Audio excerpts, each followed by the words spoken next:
This happened in October of 2024 when I was traveling through rural Arizona for work. I was a freelance photographer at the time, and I had been hired to take pictures of old abandoned locations for a small documentary project. I had always been interested in forgotten places, empty buildings, abandoned towns, old motels. There was something fascinating about seeing places that were once full of life but had been left behind. The location I was heading to was an old roadside motel about an hour away from the nearest town. According to the information I found online, the motel had been closed for almost 15 years after the owner passed away. The property was supposed to be completely abandoned. I planned to spend one afternoon taking photos and leave before sunset. At least, that was the plan. The motel was located along an old highway that barely had any traffic anymore. As I drove closer, I noticed there were no other buildings nearby, just desert, rocks, and miles of empty road. When I finally arrived, I immediately understood why people called it abandoned. The sign at the entrance was damaged and missing several letters. The parking lot was covered in sand and weeds. The windows of most rooms were broken, and the old office building looked like it hadn't been touched in years. I parked my car near the entrance and grabbed my camera. The first few minutes were normal. I walked around taking pictures of the exterior, old signs, broken furniture, and the empty rooms. The place was creepy, but in a way that felt exciting. Then I noticed something strange. One of the motel rooms had a curtain, not a broken piece of fabric hanging from the window, a real curtain. It looked clean, almost like someone had recently touched it. That didn't make sense. I walked closer and looked through the window. The room was dark, but I could see a bed, a small table, and an old television. Everything looked exactly how you would expect an abandoned motel room to look, except for one thing. There was a fresh bottle of water sitting on the table. I stepped back immediately. Someone had been there. I looked around the parking lot. My car was the only vehicle. I called out, "Hello?" No answer. I waited. Nothing. I should have left right there, but curiosity got the better of me. I decided to check the office area before leaving. The front door was already open, so I walked inside. The room smelled terrible. Old carpet, dust, and something I couldn't identify. Behind the counter were dozens of old papers and a rusted computer. I was looking around when I noticed something on the desk, a guest registration book. It was covered in dust. But when I opened it, the pages looked newer than everything else around it. The last entry was dated only 3 weeks earlier. I stared at the name written there. Someone had stayed at the motel recently. I grabbed my phone and took a picture. Then I heard something, a door closing, from one of the rooms outside. I froze. At first I tried to convince myself it was the wind, but then I heard footsteps, slow footsteps, walking across the gravel outside the office. I turned off my camera and stayed completely still. The footsteps stopped directly outside the door. For several seconds there was silence. Then someone knocked. 3 times. Knock, knock, knock. I didn't answer. The person knocked again, this time harder. I slowly moved away from the door and looked through a small crack in the window. At first I didn't see anyone. Then I noticed a shadow. Someone was standing just outside. I couldn't see their face, only the outline of a person wearing a dark jacket. I stayed silent. After about 30 seconds, the person walked away. I waited another few minutes before leaving the office. When I stepped outside, there was nobody there. I walked quickly back toward my car. That's when I noticed something. The driver's side door was slightly open. I knew I had locked it. My heart started racing. I approached slowly and looked inside. Nothing appeared stolen. My camera bag was still there. My wallet was untouched. But something was different. The passenger seat had a piece of paper on it. I picked it up. It was a photograph, a picture of my car, taken from somewhere inside the motel parking lot. I immediately looked around. Whoever took that picture had been watching me. I got into my car and started the engine. Before driving away, I looked toward the motel one last time, and that's when I saw someone standing in one of the second-floor windows, the same room with the clean curtain. The person was just standing there, watching me leave. I drove straight back to town and didn't stop until I reached a gas station. I called the local police and explained what happened. An officer came and followed me back to the motel. When we arrived, the place looked exactly the same, empty, abandoned. The officer searched the property for almost an hour. He found no one, but then he discovered something behind the motel office, a small hidden room. It wasn't part of the original building plans. Inside were blankets, food containers, batteries, and dozens of photographs. Most of the pictures were of the motel, but some were of people who had visited the location. Hikers, photographers, travelers. The officer told me someone had probably been living there secretly for a long time. They searched the area, but never found who it was. A few weeks later, I checked online to see if there were any updates. The motel property had been completely fenced off. The owner decided to sell the land, but there was one thing I never found an explanation for: the photograph placed inside my car. The police checked the hidden room carefully. They found hundreds of pictures, but mine wasn't there, meaning whoever took that picture had been close enough to my car to photograph it, and somehow they had gotten inside before I ever noticed them.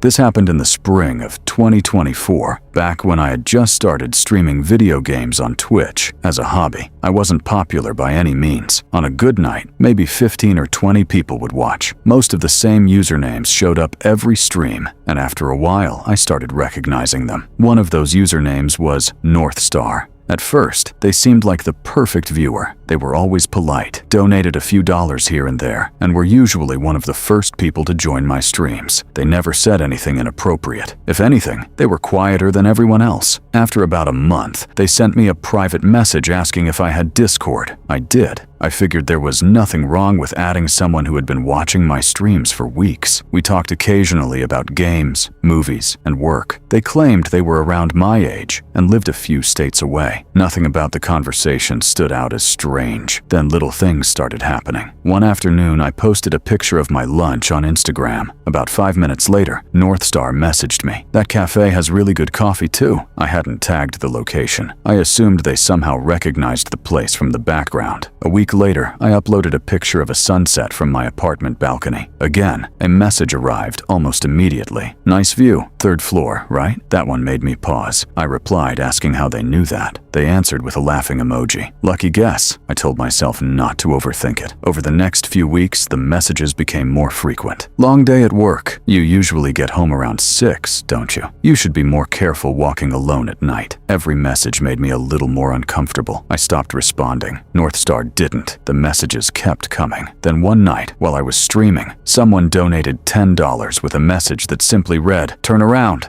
I laughed nervously, assuming it was just someone trying to be funny. My apartment door was behind my camera. I looked over my shoulder anyway. Nothing. Chat started making jokes about it, and I continued the stream. About 30 minutes later, my phone buzzed. It was a text from an unknown number. "Blue hoodie tonight?" I looked down. I was wearing a blue hoodie. I ended the stream immediately. For the first time, I genuinely felt scared. The next morning, I blocked Northstar on every platform I could think of. Discord, Instagram, Twitch, everything. For almost 2 weeks, nothing happened. I started believing I'd overreacted. Then I walked outside one Saturday morning and found a small package sitting in front of my apartment door. There wasn't a shipping label, just my first name written with a black marker. Inside was a brand new gaming mouse. No receipt, no note, nothing. I threw it away. That night, I contacted Twitch support and reported the account. They confirmed that Northstar had already been banned for harassing another creator months earlier. I asked if they could tell me anything about the account. They couldn't. A few days later, I noticed the same dark gray SUV parked across the street from my apartment. I didn't think much of it at first. Lots of people parked there, but it was there again the next morning, and the morning after that, always in the same spot, always with someone sitting inside. I couldn't see their face because the windows were heavily tinted. One evening after work, I decided to drive past the SUV as I pulled into my parking lot. The engine started the moment I got close. It slowly drove away. That couldn't be a coincidence. I called the non-emergency police line. An officer came by and took a report, but without a license plate or any actual crime, there wasn't much they could do. Life went back to normal for another week. Then I got home late one Friday night. As I unlocked my apartment door, I noticed something taped to it. It was a printed screenshot. A screenshot from one of my Twitch streams. Me sitting exactly where I was now. Across the top,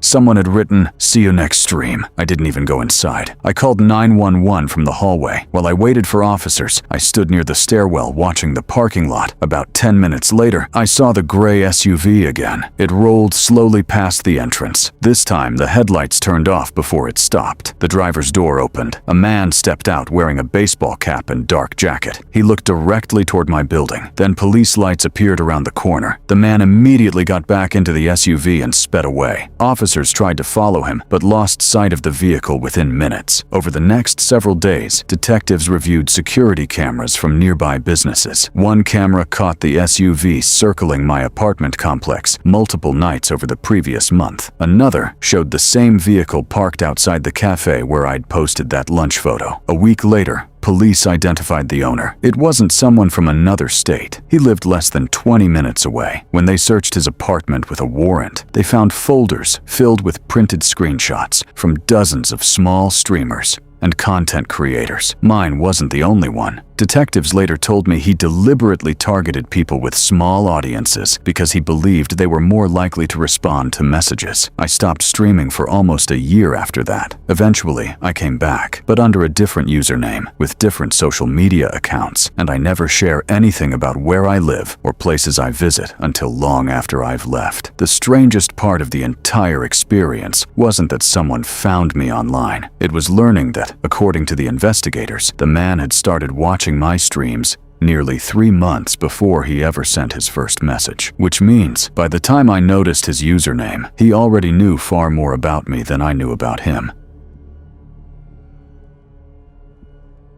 This happened in September of 2023, when I decided to spend a weekend camping alone in the Appalachian Mountains. I had been hiking for years and had gone on plenty of solo trips before, so being alone in the woods didn't bother me. The trail I picked wasn't very popular. According to a ranger I spoke to before leaving, most people chose the shorter routes closer to the visitor center. I wanted somewhere quieter, so I hiked almost 6 miles into the forest before finding a small clearing beside a creek. It was late afternoon by the time I set up my tent. The weather was perfect, and for the first few hours everything felt peaceful. I cooked dinner over a small camp stove, watched the sun disappear behind the trees, and listened to the creek flowing nearby. By 9 p.m., it was completely dark. The only light came from my campfire. Around 10 o'clock, I heard footsteps. Not animal footsteps, human footsteps. They were slow, crunching through the leaves somewhere behind my campsite. I grabbed my flashlight and pointed it toward the trees. Nothing. The sound stopped immediately. I figured it was another hiker passing through the area. A few minutes later, I called out, "Hello?" No answer. The woods stayed completely silent. Eventually, I convinced myself I had imagined it. I put out the fire and climbed into my tent. About an hour later, I woke up to another sound. It was much closer this time. Someone was walking around my tent. I could hear leaves crunching just a few feet away. The footsteps circled the tent once, then stopped near the entrance. I held my breath. Whoever it was didn't say a word. After nearly a minute, the footsteps slowly moved away. I waited another 20 minutes before looking outside. There was nobody there. The forest looked completely empty. I zipped the tent closed again and tried to sleep. Around 2:30 in the morning, I woke up for a second time. Something had hit the side of my tent. Not hard, just enough to make the fabric move. Then it happened again. Tap, tap,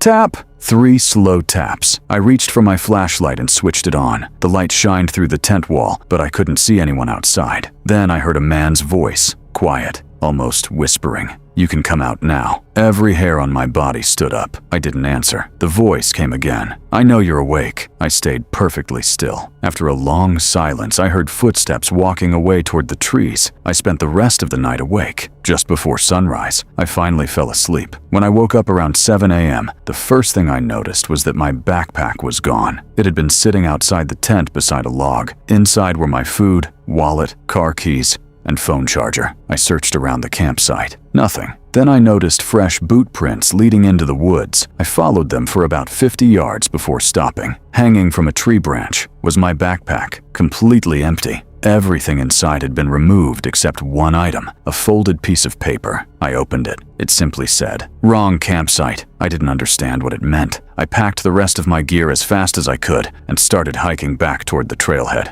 The entire walk felt wrong. Every few minutes I thought I heard someone behind me. Whenever I turned around, nothing. After almost 2 hours, I finally reached the parking area. My truck was still there, but my driver's side door was slightly open. I knew I had locked it. I looked inside carefully. Nothing appeared to be missing. Then I noticed mud on the passenger seat. Fresh mud, like someone had climbed inside with dirty boots. I immediately drove to the nearest ranger station and reported everything. A ranger and 2 deputies returned with me to the campsite later that afternoon. The campsite looked exactly as I had left it, except for one thing. The ranger found another campsite about 200 yards away. It wasn't visible from mine because of the trees. There was an extinguished fire pit, several food cans, a sleeping bag, and footprints from at least 2 different people. Whoever had been staying there had packed up and left only hours earlier. One deputy asked if I had spoken to anyone during my trip. I told him about the voice outside my tent. He looked at the ranger but didn't say anything. As we walked back toward the trail, the ranger finally explained. Over the previous year, there had been several reports of campers being harassed overnight in that part of the forest. People claimed someone would circle their tents,